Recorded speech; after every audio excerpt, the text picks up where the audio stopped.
sun, I'm still gonna shine away, yeah, and tell everyone we're having some fun today. We can go wherever you wanna and do whatever you like. Let's just have a real good time. Assalamu alaikum, alaikum, yeah. Assalamu alaikum, alaikum, yeah. Assalamu alaikum, alaikum, yeah.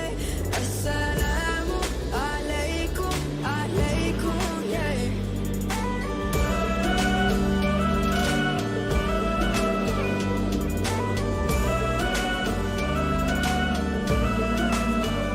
I just wanna spread love and peace and all of my happiness, yeah, to everyone that I meet, 'cause I'm feeling spectacular. I love it when we love one another. Give thanks every day for this life, living with a smile on my face. Assalamu alaikum, alaikum, yeah. Assalamu alaikum, alaikum, yeah. Assalamu alaikum, alaikum, yeah. Assalamu alaikum, alaikum, yeah.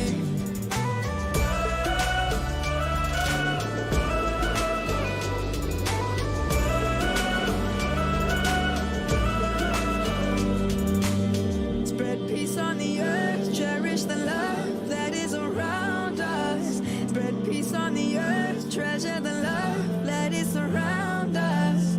Always be kind, always remind one another. Peace on the earth every day. Assalamu alaikum, alaikum, yeah. Assalamu alaikum, alaikum, yeah. Assalamu alaikum, assalamu alaikum, assalamu alaikum, wa alaikum assalam. Assalamu alaikum, assalamu alaikum, assalamu alaikum, assalamu alaikum, yeah.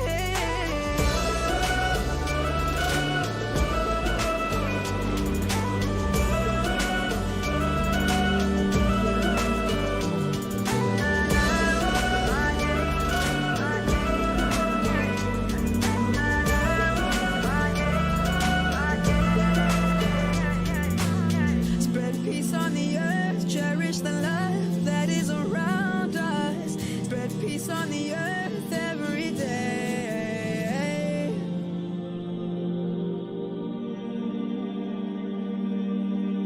Assalamu alaikum, alaikum, yeah. Assalamu alaikum, alaikum. I know my life ain't perfect. Assalamu alaikum, and you're listening there to Harris J's Assalamu alaikum, and you're tuned into the Culture, Careers, Cuisine and Culture show with myself, Fawzia. So prior to the Azan break, we were discussing the sweet potato and how it's hearty and mighty, and we also had Adiba talking about her experiences as a university student and what it wanted her to go into pharmacy. And now hopefully we'll be getting a call in from a guest as well. So before we get that call in, I want to just ask if there's anybody out there who'd like to give us a text or give us any tips on how to cook the sweet potato. Feel free to give us drop us a text on 07440 Right, Adiba, while we're waiting, do you think you'll enjoy your university life, or do you think you'll look forward to come back home after it? I think a bit of both. It's nice to spend some time with your friends, and it's nice to spend time with family. So it is nice coming home after, like I usually come home on the weekends. Okay. And it is nice to spend time with my family after the season. It's That's- nice to be around my friends as well. Yeah. Having a bit of that. Bit of both, isn't it, in essence as well? That's nice, mashallah. Okay, so hello? Hello? Wa alaikum salam. Hello, it's Bayzid. This is Bayzid Rahman, and he's a NQT science teacher specialist. Thank you, Bayzid, for joining us live on air. How are you? Hi, good to be here. Thank you for having me. Yeah. I'm feeling fine at the moment. Are you Just okay? And how you? finally finished my course. Have you almost finished it now? Yeah. All right. Okay. So inshallah, in September you'll be starting your NQT year. Is that correct? Sorry? In September you'll be starting your NQT year. Yes. Yes. Okay. So how did you become interested in teaching? Or was it a career that you always wanted Well- to pursue? Well, to be honest, I didn't always want to be a teacher. Mm-hmm. However, I initially wanted to work as a lab scientist. Mm-hmm. However, I quickly got bored of that role. And then I realized that lab work isn't something I really enjoy because I was always by myself. Oh, okay. I then soon took on a science technician role at a school. Mm-hmm. And whilst I was at that role, I realized that actually teaching people is actually quite powerful. Mm-hmm. It's quite amazing, and this then led me to pursue a career in teaching. Okay. And did you do this later on then, obviously? So you were a mature learner when you went into teaching? Sorry? You were a mature learner when you went into teaching, so you did this later on? You didn't go straight from A Sorry, levels. You didn't go straight from A levels into teaching. Oh well, essentially, after I did my degree, that's when I carried out other roles aside from teaching. Mm-hmm.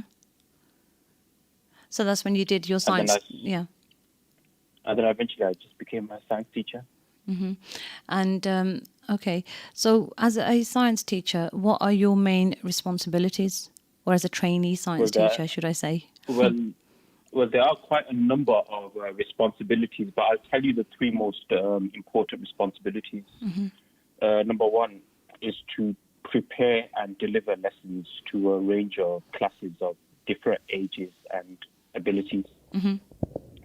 And then number two is to mark work, give appropriate feedback, and make sure that the pupil is making effective progress based on that feedback. Mm-hmm. And last but not least, research new topics and always update your subject knowledge. Oh, okay. That way you become an effective teacher. Yeah, that's very important actually for teachers to always make sure they're refreshing their own subject knowledge and keeping up to date with what's happening in that field. Absolutely. And do you feel, when you said about the marking, that makes sure that the marking is correct and it's to a standard where students can change their work? Can you give an example of that? Sorry, can you just repeat that question again? Can you give an example of marking a student's book and giving them the correct feedback? What sort of feedback would you give to a child if they've made a mistake, for example? How would it benefit a child? So I'll give an example. So whilst I'm marking the work, first thing I would look at is their literacy skills and their numeracy skills. Okay.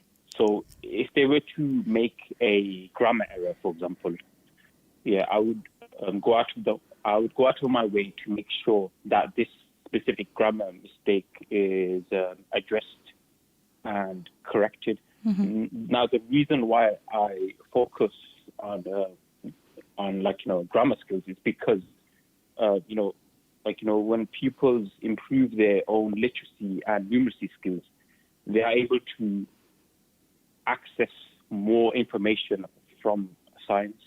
Mm-hmm. And so, in the context of the marking, I would, once I've provided feedback in the book regarding how to improve their grammar skills, I would then have a verbal conversation with the pupil. I would motivate the pupil, explain to them how they can carry out the next steps more effectively. Yeah, and that generally actually works out quite well for the pupil. Okay, so it's important to have a good relationship with the students that you're teaching as a teacher, isn't it then? Absolutely, absolutely. It's really, really important that you have a good sense of humor and that you are able to interact with the kids effectively. And by having a good relationship with the kids, they'll be more open to learning. Definitely, that does impact them actually. Having a good relationship with the teacher is helpful as well. Okay, so among those abilities, okay, for a teacher, do you think there's any other essential abilities that a candidate may need or somebody who wants to go into teaching may need to be successful in that field? Yes. Personally, in my opinion, I think that teachers have to have excellent acting skills. So when you're teaching, you need to learn to moderate speech and tone of voice. Essentially, pupils at secondary school are good at analyzing the teacher by observing their facial expressions. So it's really, really important that you keep your body language as positive as possible. Okay. And also, like it's important that you're able to model things. So I'll give you an example. So teachers essentially learn how to teach things better when they start doing these things themselves. So, for example, imagine I was helping people to answer exam questions. The first thing I would do is I would carry out the exam question myself. By modeling the exam question, it helps the pupils to further understand how to actually, carry out that specific skill. Okay. And yeah. also, sorry? No, carry on, sorry. And also? Yeah. And as I said earlier, it's also really important that you have a good sense of humor. Like being able to laugh with students is important. You're not there to be the friend. However, it's important that you leave a positive impression on the pupils.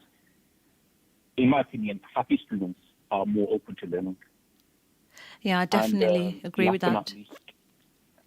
Sorry? I definitely agree with that statement. The ones who are happy students, they do learn more. Absolutely. And last but not least, perseverance, just don't give up. Like, you can argue that this is like a life advice, but like, literally, don't give up.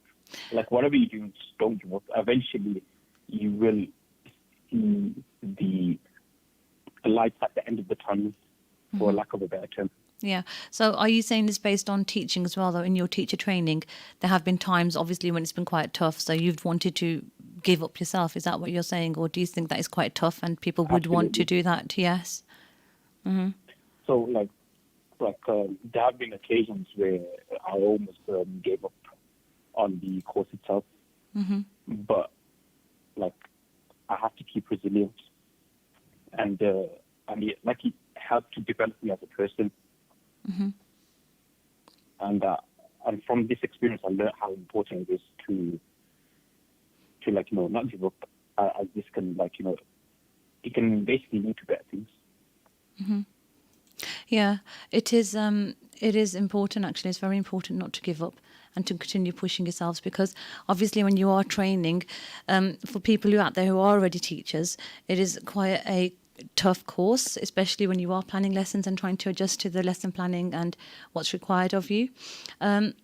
We've got a text come in, and it says, "Hi, nice to hear Bayzid talking about school. He's a great teacher and the kids love him." And it's from Sudakar.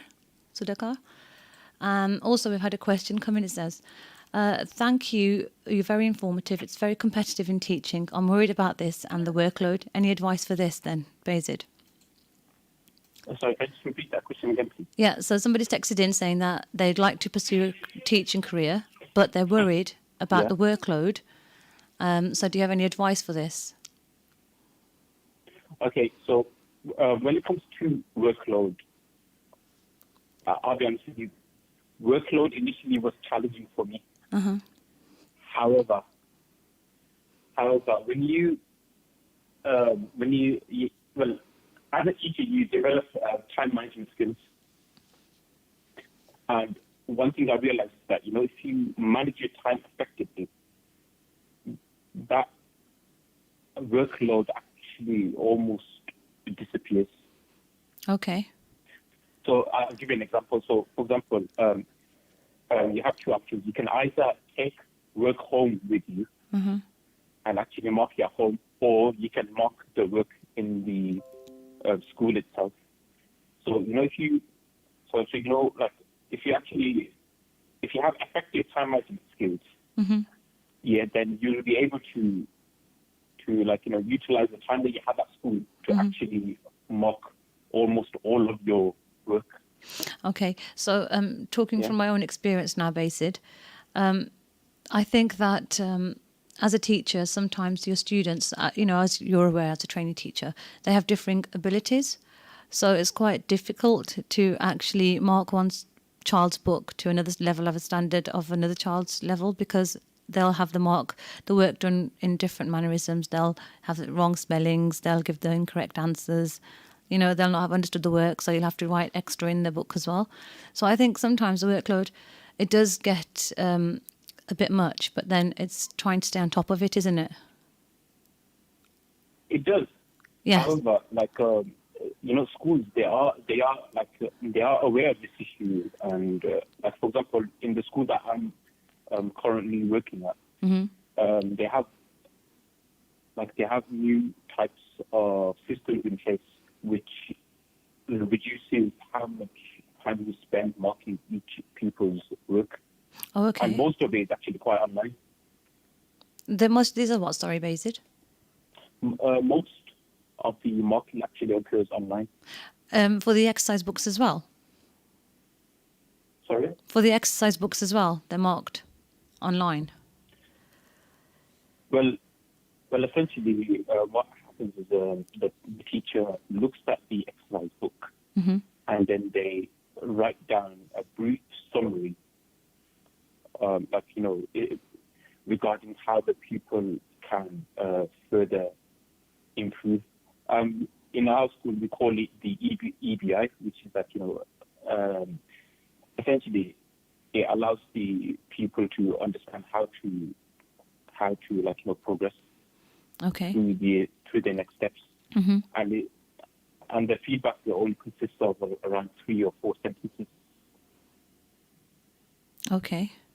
And so in essence then, you're not highlighting all the mistakes a student has made, you're picking out the main ones you think that will benefit the student. Sorry? So you're only picking out 2 or 3 mistakes the child has made, which are important for the child to reflect upon and help with their education, rather than focusing on every single mistake the child may have made in that work set. Absolutely. Okay. Like realistically, you can't focus on everything. Instead, you have to make small steps with the pupil. And that makes it easier for you, and makes it easier for the pupil to understand how to improve. Because if you tell the pupil about every single thing that they need to improve on, like you might give the child a heart attack. Sorry? Like if you ask the pupil to focus on everything that they need to focus, like if you list everything that the pupil has done wrong and how they can improve on these aspects, it can be too daunting for the pupil, essentially. Yeah. And it can be time consuming for a teacher as well. Sorry? I said it can be time consuming for a teacher as well. So the workload would increase. Absolutely. So in hindsight then, what the schools are establishing now is a system whereby they only pick out 2 or 3 main points in the work set and focus on that only. And so the students getting the most out of the marking, and the teachers getting to give good feedback and hopefully not have too much workload either. Absolutely. Okay, brilliant, great. Okay, so what kind of educational training did your job require then? Well, essentially, you need a minimum of a 2 grade at a bachelor's degree in the subject that you'll be teaching. So in my case, I carried out a degree in combined chemistry and biology. Thankfully, I managed to get 2-1. Okay. And then after you've got your degree, you can then apply for the PGCE training course. Now, there are many routes that you can take towards completing the PGCE training route. Like, for example, there's like a school direct route, there's also a salaried route, and there's also a university direct route. Generally, these training routes only take about 10 months to complete. Only 10 months, did you say? So it's only the one academic year in essence? Sorry? It's only the 10 months. Is there only one academic year then you're saying to train as a teacher? Yeah, well, essentially, it's one academic year. Mm-hmm. However, it's roughly around 10 months. Okay. And then once you've got those qualifications, you go on to do NQT year, isn't it? Absolutely. Yeah. So After that's you've completed the training, you then pursue the NQT role. so. Basically, you were a mature learner, weren't you? So you went into teaching after you'd had a job as a science technician for a number of years. How did you find it going back into education? To be honest with you, it did remind me of my childhood. Okay. Yeah, it reminds me of childhood a lot. Like there were so many occasions where I would compare myself as a student and as a teacher, Okay. and then I think to myself, I'm actually like this type of teacher. Is this how my past self would have found it to be cool? Like, is this what a cool teacher would do? Is this what a cool teacher would do? Is this how you explain a concept? Would my past self have understood what I was trying to explain just now? And this constantly went in my head a lot. And yeah, it is quite interesting. It is essentially like revisiting your past. Okay. And as a mature learner, though, did you feel that you wouldn't have the confidence to, go back into learning again, being a student yourself again? Oh, believe me, like, as soon as I started my teacher training course, I lacked a considerable amount of confidence. However, I slowly built up that confidence. So was it? Yeah, it's like how I previously think. It's all about perseverance. It is, yeah, totally. So this is coming to a question now, actually, based somebody sent in. How do you overcome being nervous in the classroom and not to let the students realise that you're nervous? Sorry, say that again? How do you let your nervousness in a classroom, perhaps as your trainee teacher, you must be very nervous, yes? Yeah. Right, so how do you overcome that nervousness and not let the students realise that you've got that nervousness? So coming back to my previous point, it's really important to have good acting skills. That's why you have to be able to mask your nervousness. So essentially, you have to be able to put on a smile even when you know that you're quite stressed inside. Personally, in my opinion, the best way in which I was able to overcome my nervousness was through preparation. I went through a lot of effort in order to plan my lessons, in order to improve my subject knowledge. This helped to combat my nervousness. Okay. And when the plan in the lesson actually went haywire, for example, I would just take deep breaths, take nice deep breaths, and just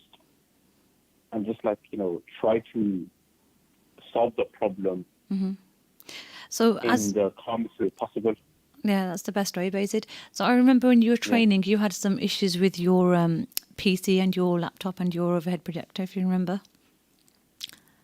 Absolutely. Yeah, and so at the time, obviously as a trainee teacher and people or others out there who would like to go into teaching, this would obviously throw your lesson and you'd be very nervous about it. So how did you overcome those stages?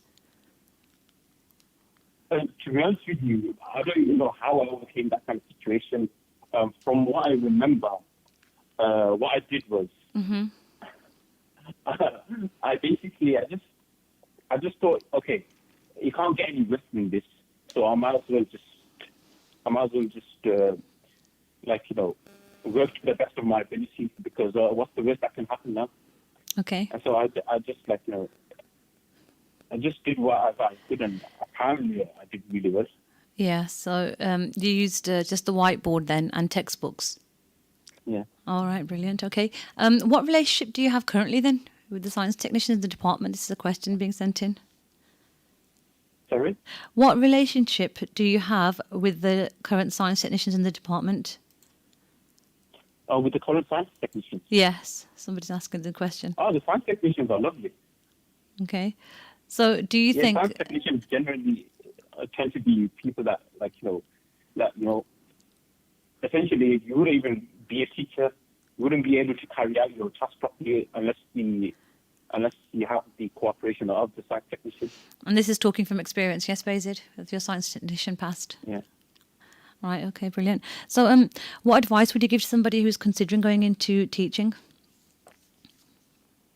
Well, my best advice, well, aside from the academic requirements, aside from applying for the PGCE, best advice I can give is to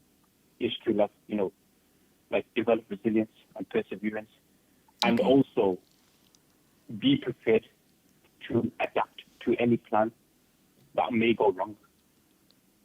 Yeah, and also if you genuinely are interested in becoming a teacher, then try to observe a school before you actually apply. So, as you observe the school, have a feel for how the classroom functions and how the pupils learn. Try to interact with the kids. This kind of builds your experience. Okay. Also, if possible, try to work as a cover supervisor before you actually apply for a PGC. That can actually help you out a lot during the PGC application. Okay, thank you very much for those tips, Bazid. So we've been talking about the sweet potato today on the show. So before you go, do you have any recipes or any tips on how to cook the sweet potato? Okay, so I want to talk about a house recipe that my little sister by the name of Adiba actually devised, and I learned a lot from her.